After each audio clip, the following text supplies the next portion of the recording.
Running is Bullshit. I'm Amy. And I'm Stewart, and you're listening to the podcast that loves to hate running. This is episode 158, and this week we're talking about hogweed, pedestrians crying, having the shits, and accidentally getting your cock out for the world to see. God, I hate when that happens. God, me too. Amy, I'm not sure what is worse for the opening complaint section. There's still loads of races that still have really awful graphics and awful social media, if any at all. Or the fact that now there's a lot of races have now discovered ChatGPT and other kind of AI graphic generators. And while that's not terrible in itself, they're making an effort. They're trying to do some graphics. But so many that I see are just like weirdly cutesy and cartoony. There's so many now. They've got the kind of graphics, man and woman running together, smiling. But they're always just really cartoony and a bit, I don't know, just a bit cutesy. I don't like it.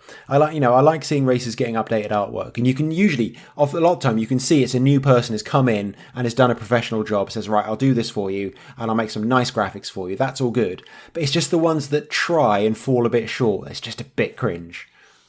Yeah, I think that in general about organisations, companies, etc. using ChatGPT to create images. Firstly, and I've said this before, really, really bad for the environment. Like, if you want to be environmentally conscious, like using ChatGPT. Yeah, I'm not saying I use ChatGPT, but if you're a business and you want to sort of promote that you're sort of environmentally aware, don't use ChatGPT, especially to generate images. But if you're a profit business, pay someone to do some graphics for you. I was just about to say, yeah, exactly. I mean, if you're a really, really small race, then I kind of get it. If it's your website's from the 80s or something and you can't really afford that. But if you're a bigger race, yeah, you need to pay somebody to do that. I hate when businesses that could afford to pay somebody to do their graphic design, to do their artwork, whatever it might be. I hate it when they just go for ChatGPT just to cut costs down. Or perhaps they are paying someone and that someone's just generating all this stuff and pretending it's theirs, passing off as their own. In which case, fair play, you crack on. That's good. I hadn't even thought that. It's actually a good idea. I could say, oh yeah, I'm a graphic designer, and then I just don't want to see him so cute and cartoony. I just find it a bit creepy and weird. I don't like it. Yeah, and then you look, and they've got 11 fingers or something weird that ChatGPT does. Yes. Catching up on the last episode, so Alec Lodge said, so here's how it goes. Said, Stewart, here's an email from John Smith. Amy, here's an email from yeah, exactly. I do get the difficult names on purpose, and thank you, Alec Lodge, for having a very clear pronunciation of your name. Although you're probably going to get in touch and say, well, actually, it's Alec Logie, I did give you the hard ones last week, and I don't know, because you don't never listen to these things. I left in all of the deliberating and all of the attempts at all of those names. I left all of that in just to let people know what I have to go through each time. Thank you. But it's funny, so brilliant. It's okay. And most of them aren't particularly long names or particularly complicated to sort of an English speaker. They shouldn't be, but they are for me. Yeah. And that's just how it is. I have sort of additional needs when it comes to pronouncing names, I think. So everyone just needs to be a bit more tolerant and just a bit, just give me space to do that. No, stop being a prick. Andy Nichols said, loved you dipping your toe into swim run, Stu. Dipping your toe, very clever. So much scope for BS there. Badly marked courses, pre-race briefings, warnings of seals, and loads of petty races as you swap between swimming and running legs, normally about half the time doing each. Being very obvious who can do which discipline well. And he says the real athletes that can do both being far, far in the distance. Yeah, I've looked up more swim runs, but I can't see any coming up. And also most of the ones I found were all in the sea. And fuck the sea. The sea can get in the sea. I don't want to swim in the sea. I hate swimming in the sea. It's awful. But I did see one that looked kind of exciting if you were into it in Pembrokeshire, where you swim 13 kilometres, scramble your way up onto the beach, and then you run back 13 kilometres on the trails to get back to where you started. And I like that. I like the idea of that race. Absolutely don't want to do it, but I like the idea. But if I can find anything close by that's not in the sea, I'd have a go. I'm just not very good at swimming. I just can't. And the idea of swimming and getting wet and then having to do some more running. You would have to get wet. Yeah, that is part of it. Yeah, exactly. And nowadays you've got to sort of pick where you're doing your swim, haven't you, really? Because you don't want to be swimming and a massive turd floats by, you know? Well, I was swimming in the Y, which is famously horrendous. So Yeah. And then you post on your story like a few days later that you weren't very well, and I was like, are they related? we will get to that, yeah. But first of all, let's talk about tea. We're partnered with Bird and Blend Tea. That means we'll tell you what tea we're drinking. If you like the sound of it, you can go to runningisbs.com/tea and click on the links. Buy some tea if you want. The tea I've just had is a ginger nut tea. It's part of the biscuit collection. Not being sold anymore. Tough luck. But apparently ginger's very good for your kind of stomach and digestion. So that's kind of a vague link I can make into that. The ginger nut tea is really nice. It's okay, I'm not going to talk about the ginger nut tea. There's no point because it's not being sold anymore. So yeah, just still enjoying my biscuit teas. Amy, what have you got? Well, this one's probably not being sold at the moment either. It's the bunny hop tea that I'm drinking. Very, very nice. I've got to be in the mood for it. It's one of their Easter teas. I'm not really sure what flavour it's supposed to be, this one. I've talked about it before on the podcast, but it's got like marshmallows in. It's quite sweet, but as with a lot of Bird and Blend, it's not too sweet. I have to be in the mood for the sweetness of it, but yeah, it's very nice. I'm assuming it's not on the website at the moment, but next Easter, if it comes up again, definitely recommend it. It's a really nice one. Yeah, so go out and buy some teas that are no longer available to buy. Amy, what have you been up to? Not much, really. I'm in the process of selling our house and buying another house. So I just, honestly, next time I'm doing an ultra or something that I think is really hard, I'm just going to say, no, that's not hard. Selling and buying a house is... Everyone tells you, don't they? Like, oh, it's the most stressful thing you can do. Yeah. But yeah, it's stressful. It's really stressful. It's absolutely horrific. I hate it. And I'm not going to go into any more detail because I've been boring everyone I know. Me and Stewart have literally I've just yapped for like half an hour before. Yeah, I wasn't really involved in that conversation. No. It was a monologue because I have to. Everyone's like my therapist at the moment. I have to monologue at them about buying and selling. And you know, the thing is, once someone then buys a house, they then talk to you about the renovations they're doing on the house. Fucking hell, that's almost as bad. Yeah. Oh, haven't got a kitchen. Good for you. I don't give a shit. Yep. I hate the whole thing. It's sort of necessary at the moment, but I hate it. I'm the sort of person as well. I don't use running to cope with stressful situations. Running is the stressful situation, so I just don't do it when I'm already stressed. I just don't want to, especially because I do a lot of my runs early in the morning. And when I'm stressed, like, I still wake up early, but the idea of then having to, like, get myself ready to go out and run, like, 6 miles is just a step too far. I just want to sit and scroll on my phone. So, yeah, I haven't been running as much. Sort of coming out the end of it all, hopefully. So, I'm hoping to get running a bit more consistently soon. But, yeah, haven't been doing that much, just sort of chugging along a little bit with it. How about you? As we mentioned there, I did have the shits. It was 2 days after swimming in the River Wye, which is quite bad. I don't think it's related though, because I messaged a couple other people and they were fine. I think what was more likely was the chicken I had the day before, because it was like marinated chicken. I think it had been in the fridge for a bit, in the freezer, then in the fridge again for another couple of days, and I got it from the butcher's, so it could have been in the butcher's for a couple of days. And because it was so marinated, I couldn't like smell if it was off or anything. And the thing is, like, once it was gone, I was done. Like, once I was empty from either end, luckily not at once. I was relieved about that. I didn't have to make that snap decision that, you know, sometimes you have to make. Once that was gone, but like the early hours of Tuesday morning, I was on an involuntary weight loss program. But once all the dinner came up from the night before, I was done for the day. Then once I was empty. So that was fun. So I think that was more self-inflicted food poisoning, which is the only reason I've had a day off work in about 15 years. Just because I do occasionally poison myself accidentally, just for fun. Yeah. But, you know, down to my race weight pretty quick. I'm still not convinced, though. I just think it's such a coincidence that you swam in the Wye. I mean, maybe other people were keeping their mouths shut and you had your mouth open. I don't think I got anything in my mouth. And it was like more than 36 hours after. As I said, once the food was up, it was done. So, you know. Okay. So I'm just glad everyone knows about me shitting and throwing up for an entire morning. It was good fun. I mean, it could have been worse. It could have been while you were there. Absolutely. Swimming. Yeah, you might as well contribute to what is the evolving ecology in the Wye. Absolutely. So yeah. And I didn't shit myself, so that was good. And I didn't do it both at once. So both, you know, we take the positives that we can. That's horrific. I've had norovirus before, and yeah. I've had food poisoning / like probably was like a stomach flu instead. So yeah, I've been like the both ends. Have you ever had norovirus? Oh yeah, That's something else. You got to think fast, haven't you? Something else. Yeah, and it just doesn't stop. It just doesn't stop.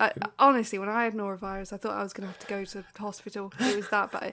We don't need to talk about this, but yeah. It was. I think as I knew I was fine later that day. I think I either coughed or sneezed, and everything was fine. So I'm like, oh, there we go, I'm fine now.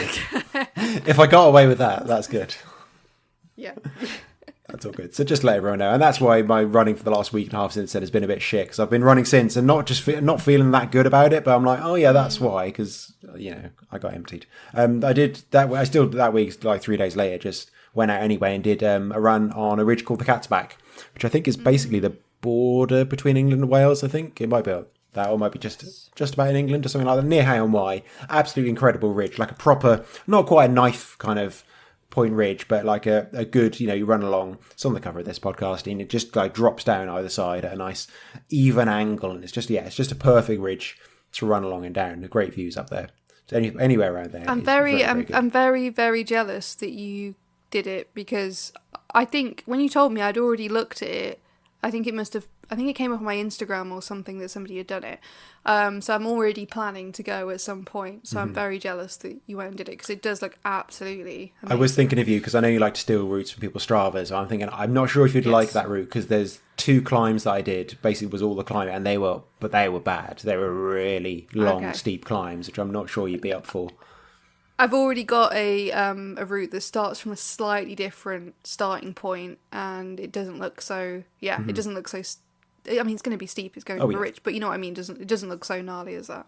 Yeah, so that was very nice, and I did a little bit more of kind of the Cambrian way and a bit of the Beacons way this morning as well with the group, and that was very, very lovely. I had fantastic weather for that as well, so I was very pleased about that. Just generally, but again, by the time I got to the last 3K, I was still like, I want to be done now. And luckily someone in the group was like, oh, I'm just going to split from you guys and walk. And we all went, no, we'll walk too. Absolutely fine. We're all bang up for just, can we go into the town? Like, yeah, no one can be bothered anymore. And it's only 18K, but I'm just like, that's plenty. Can't be bothered. Mm-hmm. Yeah.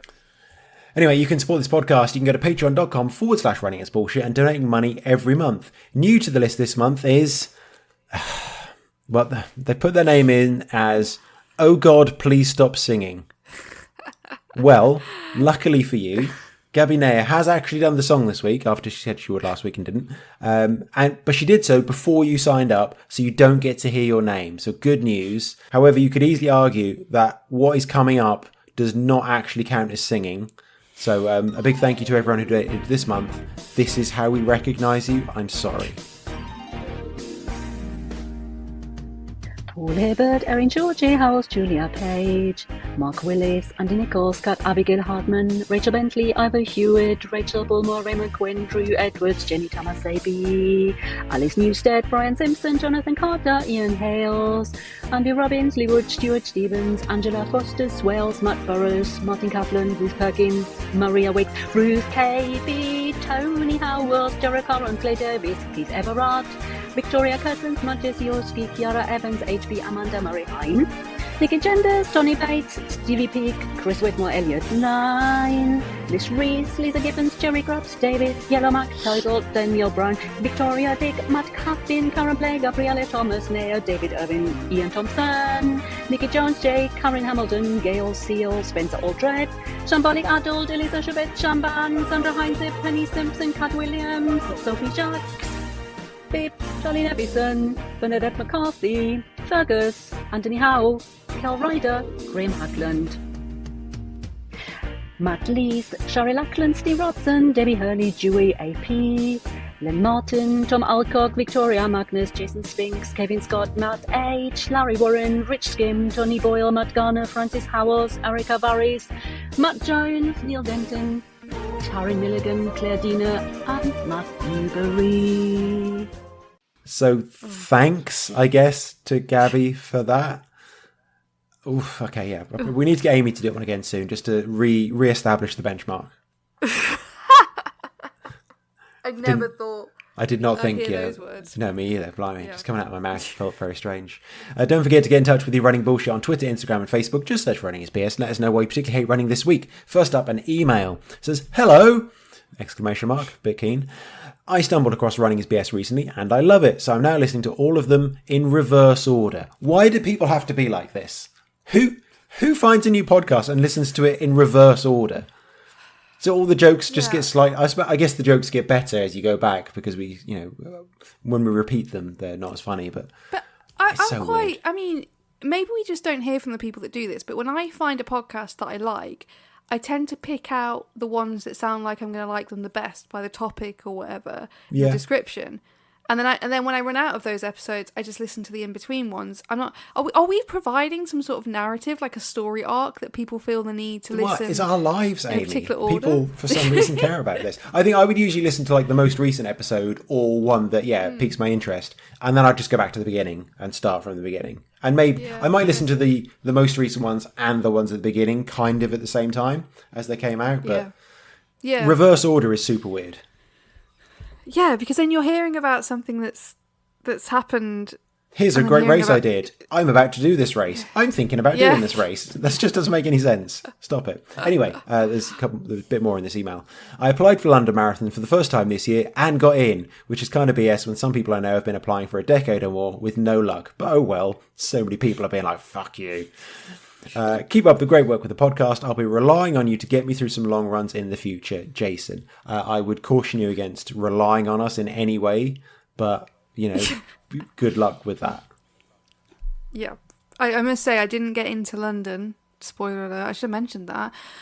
Totally forgot I went in for the ballot, and then the results went to my junk, and it's only because I'm getting loads of emails from estate agents, so they often go into my junk box. That's the only reason I really checked it. And I saw it and I was like, oh, okay. And then moved on with my life. Yeah, never mind. But congrats, Jason. I'm sure it'll be fun. The teabag record is going to have to wait. Yeah, this year, yep, it will. Joanne Kelty on Instagram says, people who walk right down the middle of the canal path and then tut when you try to get past them, even though I have already done a pre-warning of, excuse me, oh sorry, I didn't activate the springs in my shoes and jump over you. Rolly eye emoji.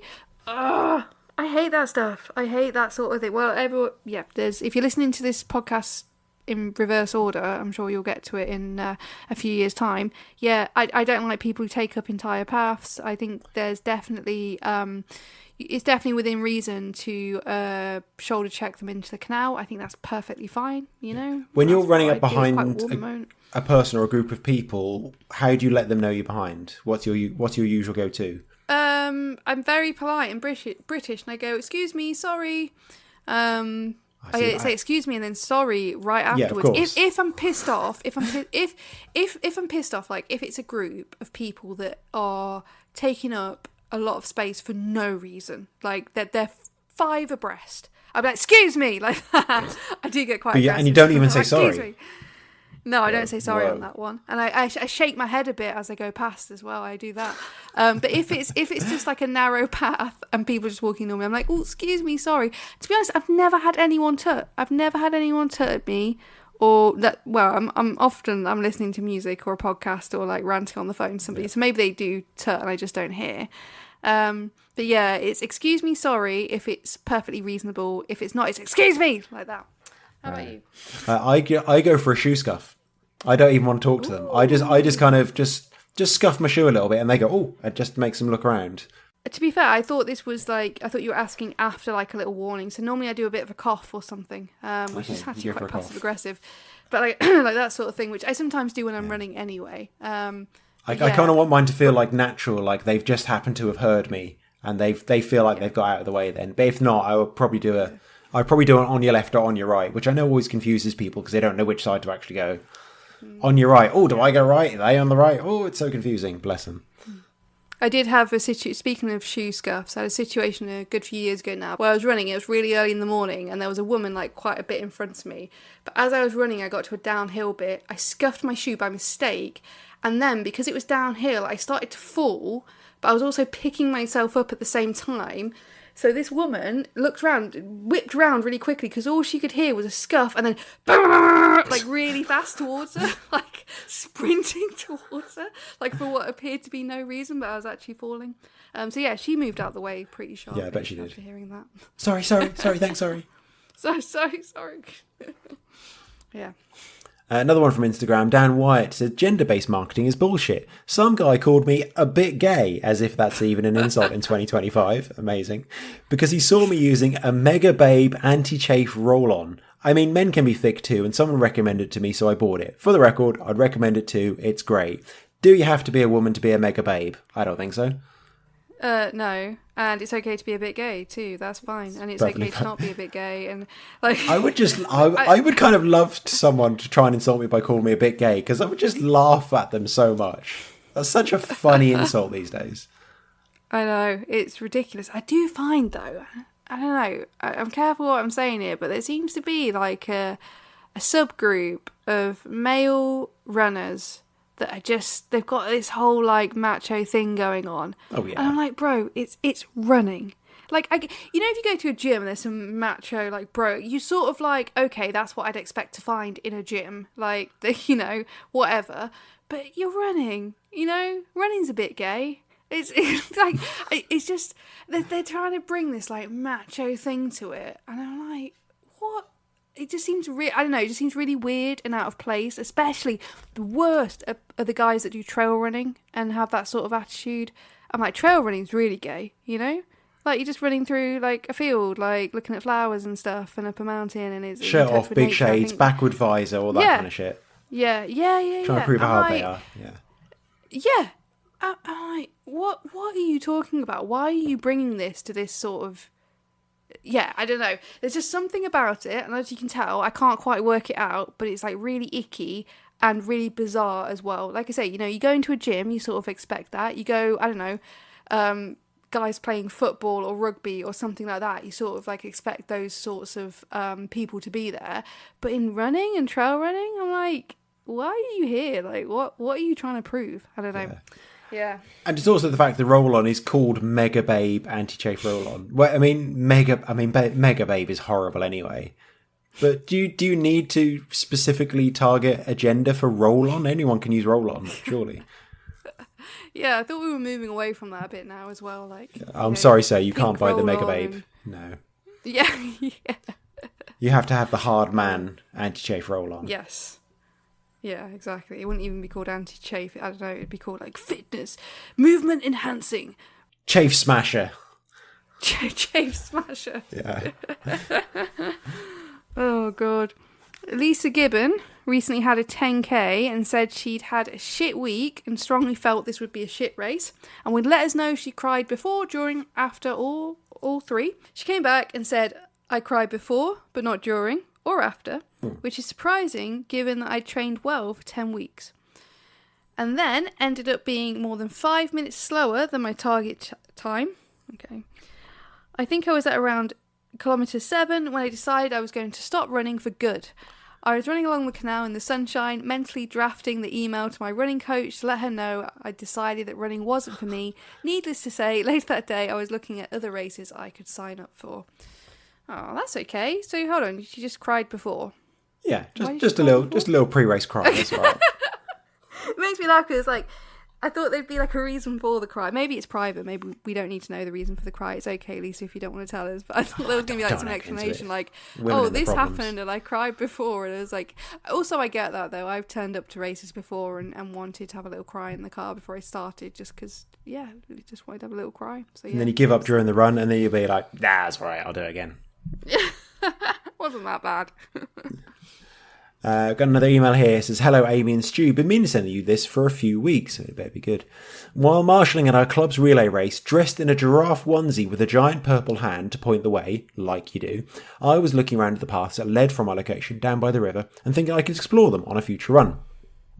A couple of weeks later, I had the chance to do so, and once I got to the park, I set off down the first path, and after a mile or so, I reached a dead end, as the new flood defences blocked the way. After retracing my steps, I tried a second route.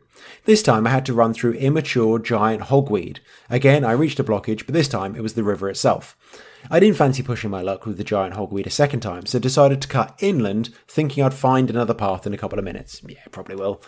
Some 20 minutes later, after being forced to a meandering walk and scrambling over tree branches and patches of nettles, I finally found a track where I could run home. After my shower, my legs were throbbing with nettle stings, but then I started thinking and Googling, what if it wasn't just nettle stings, but the giant hogweed burns? I was absolutely convinced I wouldn't be able to go out in sunlight again. I was going to have to become a vampire. After putting my sensible head back on, I decided to wait till morning and reassess the situation, and sure enough, all was fine. But multiple nettle stings are still BS. Thanks for your hard work over the years. Ken. Thank you, Ken. Thank you. Gosh. So I know hogweed can cause that. Like, does it last a long time? Like, I think it can do. It's this weird thing that, if you rub it on you and then get sunlight on it, it like can really burn you. And I think it does last quite a long time. It's pretty nasty. But I would try not to go near that at all. But at least it was just nettles. That's good. Yeah. Yeah. The bullshit running news. So, of course, the big running news this week, and it's quite rare for us to do the big running news. It's not really a thing that we like to do, but it was Faith Kipyegon's attempt to sell shoes for Nike. Sorry, I mean her attempt to run a 4-minute mile, of course. If you didn't hear about this, the women's track mile record is 4:07.6, and Nike made a really big fuss of getting Faith Kipyegon to run under 4 minutes, using all the sneaky tricks they'd used to get Kipchoge under 2 hours for the marathon a few years back. In the end, she ran 4:06.4, which is over a second quicker than the world record, but it's still 6 seconds off 4 minutes, which is quite a long way. And I just love how these things are like staged and hyped. Like the Nike marketing department set a massive absurd goal, missed it by a long way, it's not even close, and the reaction that everyone has is, well, it proves nothing is impossible. And I just cannot get over that cognitive dissonance. I've tried to do something hard and I've failed, and that proves it can be done.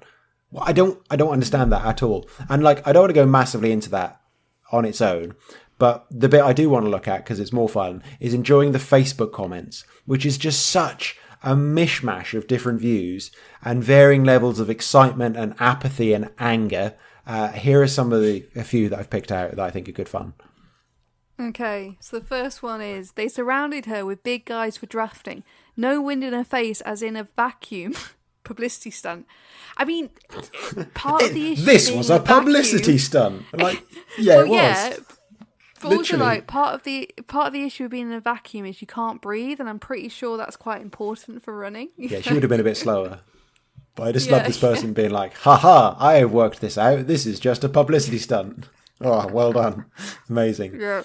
I love this. Which man who stands 5'2" can keep pace with her? What's the world record mile for that height? I would love. It's done by height? I would love world records by height, because on Strava you can see that really pointless segment thing of who's run this fastest segment by weight. It's a bizarre thing in Strava, but having it by height. Oh really? They do that? Yeah, you can look at segment records by weight category, which is so strange. That's such bullshit as well, because the weight could be all muscle, or it could be fat, or you could lie and all kinds of things, and who gives a shit? Yeah. But world records for heights, that data must exist somewhere. We've got a list of all the fastest runners. Surely, Wikipedia or somewhere else, or World Athletic will have their heights. I'd love someone to do that work and find out. That's so funny. I'd love that. They're gonna have a pack of jockeys surrounding her, trying to keep pace with her. Go on, let's go. Right. Oh God. I don't even want to read this one. I read it earlier and I was like, what the hell is this? Okay, so this one. Today I attempted to eat 50 Oreos while being surrounded by a group of overweight women. I only made 32 Oreos, but that is still incredibly impressive, nonetheless. What? How? If they got... What an analogy. Great. I mean, that's exactly the way I would explain it to someone. If they didn't understand running a mile, they'd be like, right, imagine you want to eat 50 Oreos, but we're going to surround you with other people that can eat Oreos. So strange. There was loads of other comments as well, and it's just that thing that people do of you shouldn't be able to criticise if you can't run a 4-minute mile. It's just such a stupid argument. Well, I'd like to see anyone else run a 4-minute mile, and that doesn't make any difference in if you want to criticise something. And there's so many people as well who don't understand that this isn't a world record and think it must be kind of some kind of sexism or racism, rather than acknowledging that world record has to have rules. They're like, it's so unfair. It's not a world record. Why isn't it? It's ridiculous. My favourite one, though, is I think this next one. As far as I'm concerned, this is why middle distance records are so much less impressive than sprints, hurdles and field events. Maybe we should lower the hurdles so we can get a world record. Like, is that a bonkers reason, or does that kind of make a little sense? It is kind of, no, that's kind of what it is though, isn't it? Because like you say, you know, in these publicity stunts, they create the optimal conditions in a very manufactured way in order to try and get a world record. Well, to try and they specifically broke multiple rules of the sport. Yeah. Which is that's what they've done. And like so many people that are lining up to disregard them because they want to be impressed. They're like, so what? She had all these things. It's so incredible to watch anyway. I'm like, I mean, it is. It's impressive to watch someone running like that. But they don't want to be impressed with people who are, say, doping or taking, performance-enhancing drugs because they choose to observe those rules. So that's still breaking the rules, but that one's not good. Yeah. But what she did was good. Like, I looked it up because I knew this is in the summer. Justin Gatlin ran 100 metres in 9.45 seconds with the aid of a load of fans. But because it was a Japanese TV show and not Nike promoting it as breaking 9.5, no one cares. That's the same kind of thing. He did actually break the world record. And he still had to run it. He still had to run incredibly fast with the same amount of effort. But no one really cares about that. It doesn't really matter. Yeah. The best bit I've learned about all this, though, is just the perfect counter to so many of these comments. And quite understandably, people say, like, she's still run the fastest ever mile by a woman. And that on its own is exciting and might inspire people. And, like, that's what people like. They say, yeah, but she ran really fast and that's amazing to watch. And it is.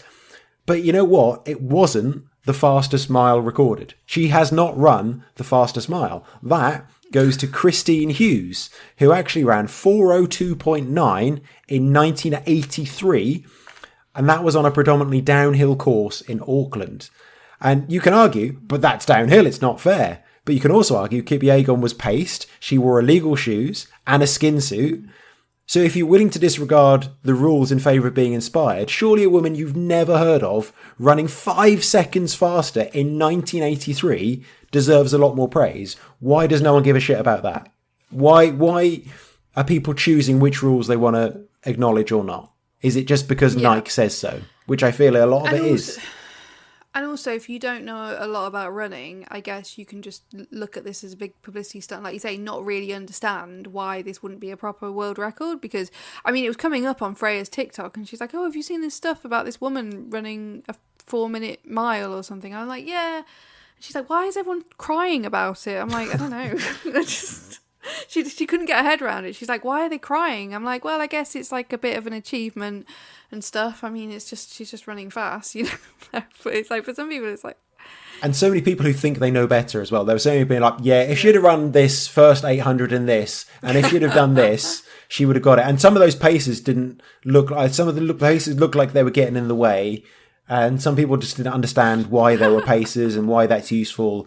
Because there was a couple of women pacers as well, but they were running behind her. So they're saying, well, that's not pacing if they're running behind. That doesn't count.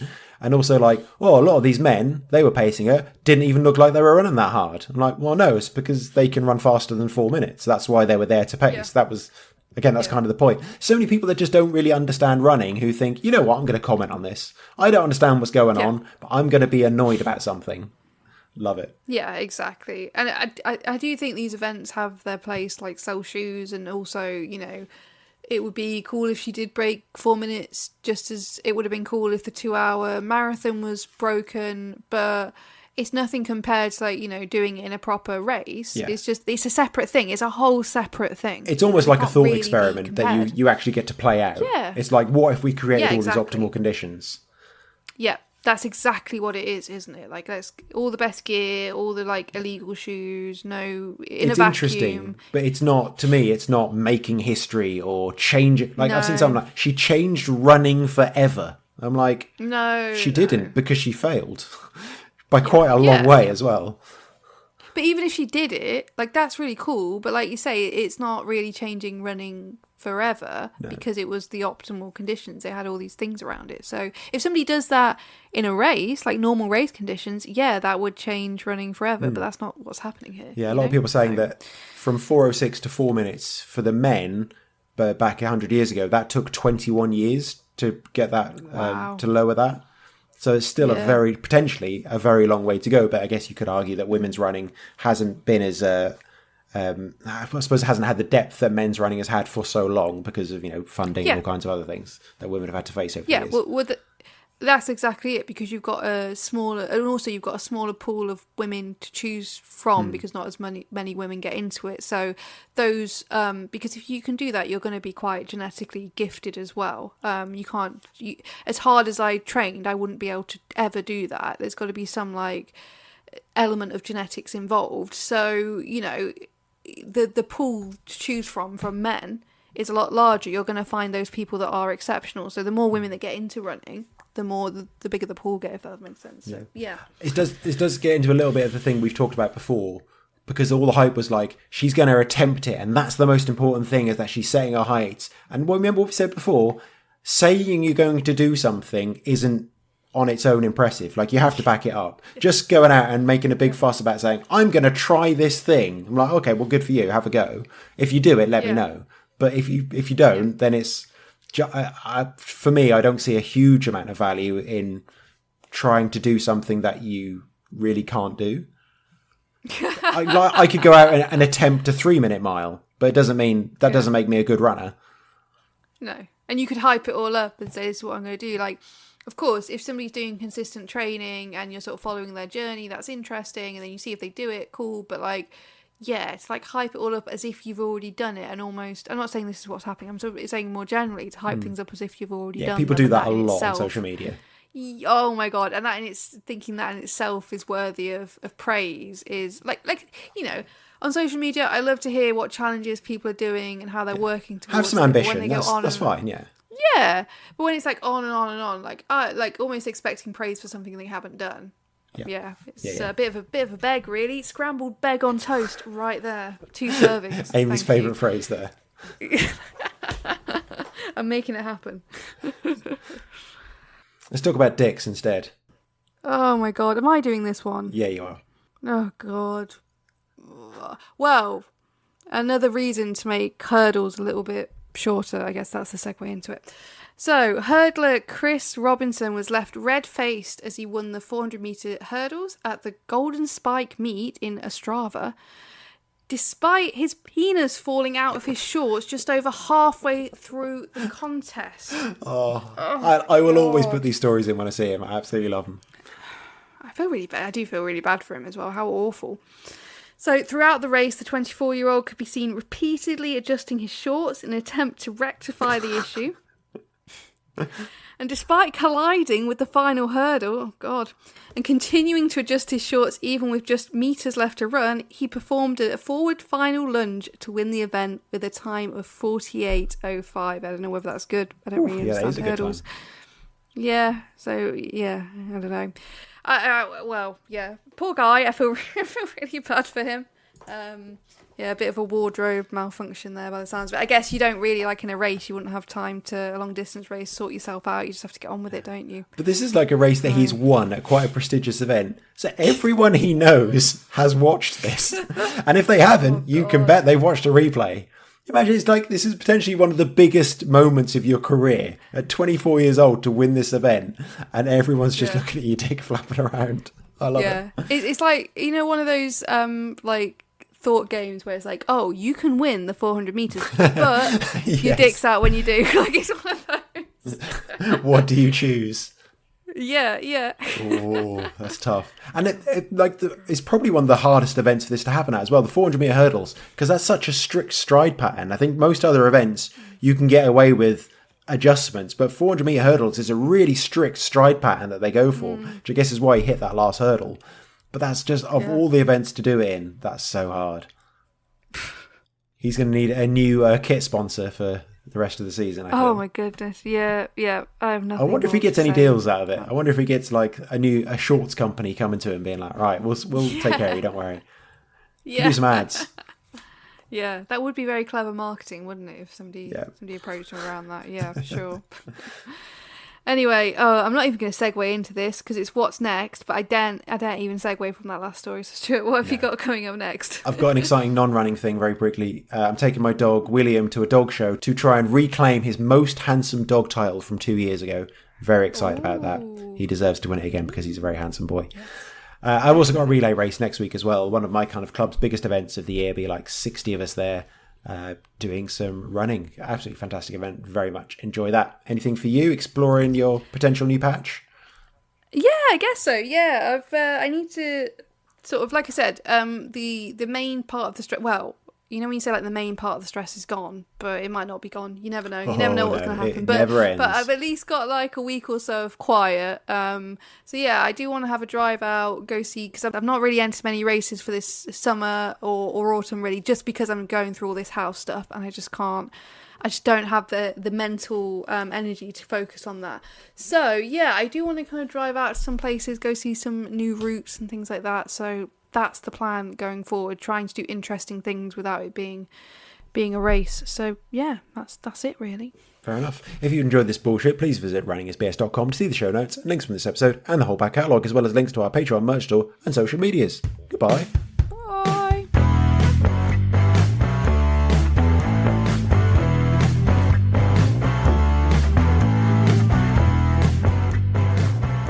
And fuck the sea. The sea can get in the sea. I don't want to swim in the sea. I hate swimming in the sea. It's awful.